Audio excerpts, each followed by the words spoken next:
मुताबिक पता चला है भिवंडी एमएलए रईस शेख ने कहा है कि वहाँ की जितनी मस्जिद है जो कि मस्जिद का जो डेमोलेशन में जो कि ऑर्डर निकला था वो इलीगल बताई जा रही है। क्या ये बात सच है? देखिए, मैं ये बोलता हूँ कि एमएलए रईस शेख साहब को शर्म आना चाहिए अगर ऐसा बोल रहे हैं तो।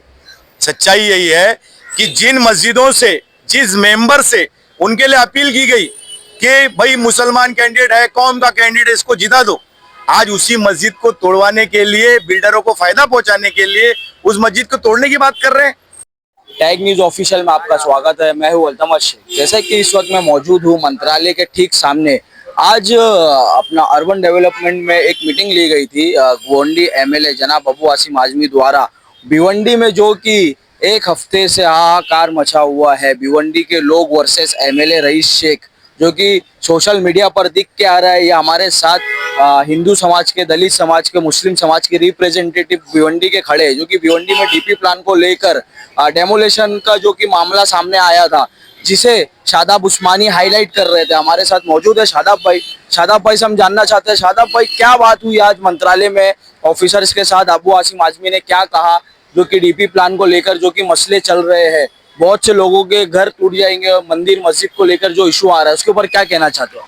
देखिए, भिवंडी कल्याण रोड पर कल्याण रोड व्यापारी रहवासी संघर्ष समिति और धार्मिक स्थल बचाओ समन्वय समिति के माध्यम से लगातार पिछले 10 साल से मेट्रो की वजह से बाधित होने वालों को बचाने के लिए, बेघरों बेरोजगार होने से बचाने के लिए, धार्मिक स्थानों को बचाने के लिए एक लगातार संवैधानिक लड़ाई चल रही है। 2018 में भी अबू आसिम आजमी साहब ने हम सभी को मुख्यमंत्री देवेंद्र फडणवीस जी से मुलाकात कराई थी, जब 20-20 फुट सड़क के दोनों तरफ तोड़ने वाले थे। तो माननीय मुख्यमंत्री उस टाइम के देवेंद्र फडणवीस साहब ने हमको बचाया और मेट्रो को वंजरपट्टी नाका से लाने की कल्पना की।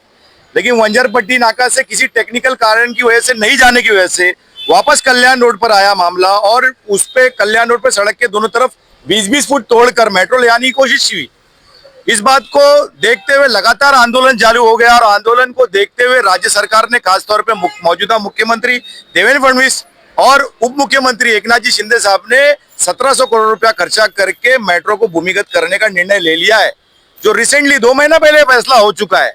इसके बावजूद जिनका पर्सनल हेतु था, जिनका कल्याण रोड पर पगड़ी प्रॉपर्टी के पीछे डेवलपमेंट प्लान है, ऐसे हमारे आमदारों ने और प्रशासक ने मिलकर समन्वय रूप में काम करके नया प्रारूप विकास आंकड़ा जो 2044 के लिए, आने वाले वक्त के लिए, 20 साल के लिए बनने वाला है, इसमें वापस सड़क के दोनों तरफ 6-6 मीटर को उसमें मेंशन कर दिया, उसको ला दिया है। 12 अगस्त को, पिछले 12 अगस्त को भिवंडी निजामपुर शहर महानगर पालिका ने इसको प्रकाशित किया।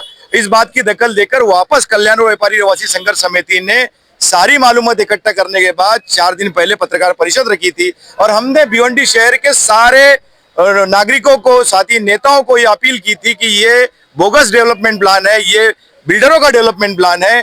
तो इस बात की, इस न्यूज के आने के बाद हमने क्योंकि अपील की थी कि नेताओं को हमारी मदद करे, माननीय अबू आसिम आजमी साहब ने दोबारा हम कल्याण रोड व्यापारी रहवासी संघर्ष समिति और कल्याण रोड के सारे धार्मिक स्थानों के ट्रस्टियों को अपने निवास स्थान पर बुलाया था।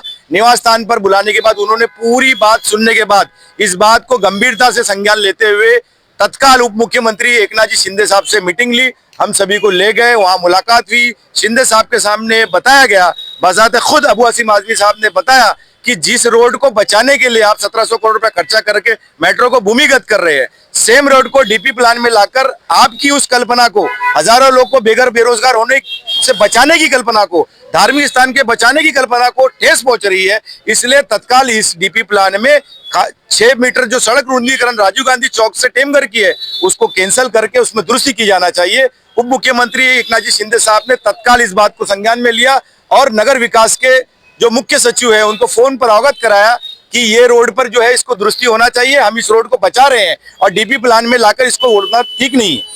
जैसा कि हमें सूत्रों के मुताबिक पता चला है, भिवंडी एमएलए रईस शेख ने कहा है कि वहाँ की जितनी मस्जिद है, जो कि मस्जिद का जो डेमोलेशन में जो कि ऑर्डर निकला था वो इलीगल बताई जा रही है। क्या ये बात सच है?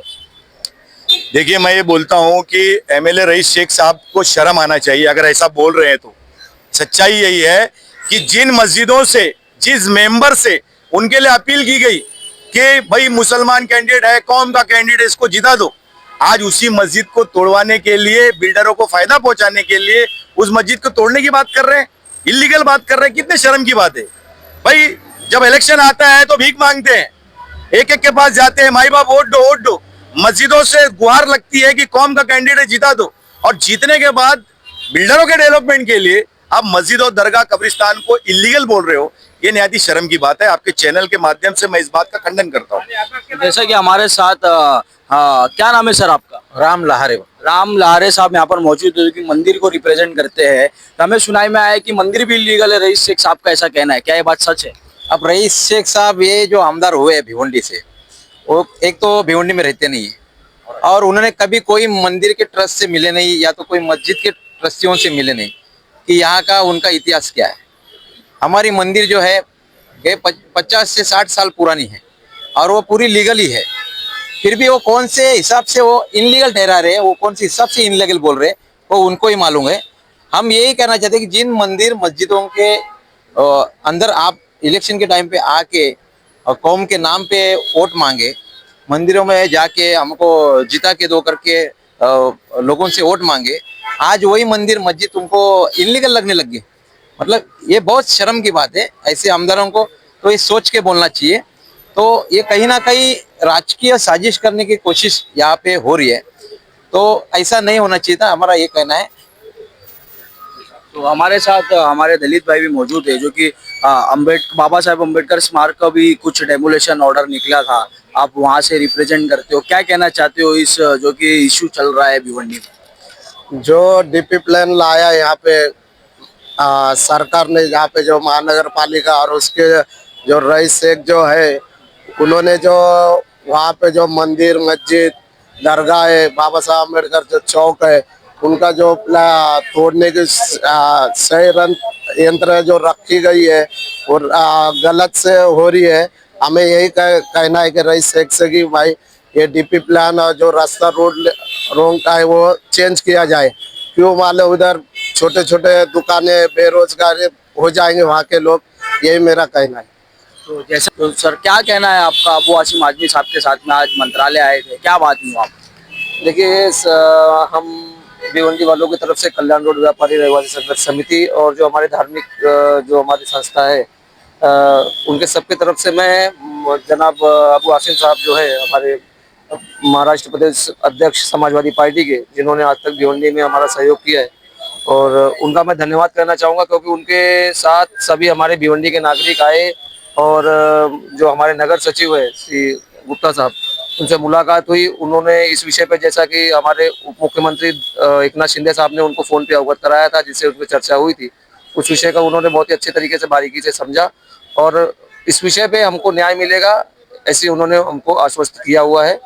और मैं एक बार फिर से अबू आसिम साहब का इसके लिए बहुत बहुत शुक्रिया अदा करना चाहता हूँ। साथ ही साथ हमारे DCM श्री एकनाथ शिंदे साहब, जो आज तक हमारे सहयोगी रहे हैं, हमारा साथ दिया है, उनका भी बहुत बहुत शुक्रिया अदा करता हूँ।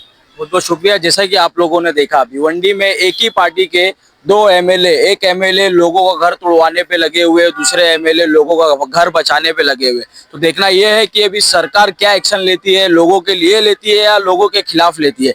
तो हमारे चैनल से ऐसे जुड़े रहे, हमारे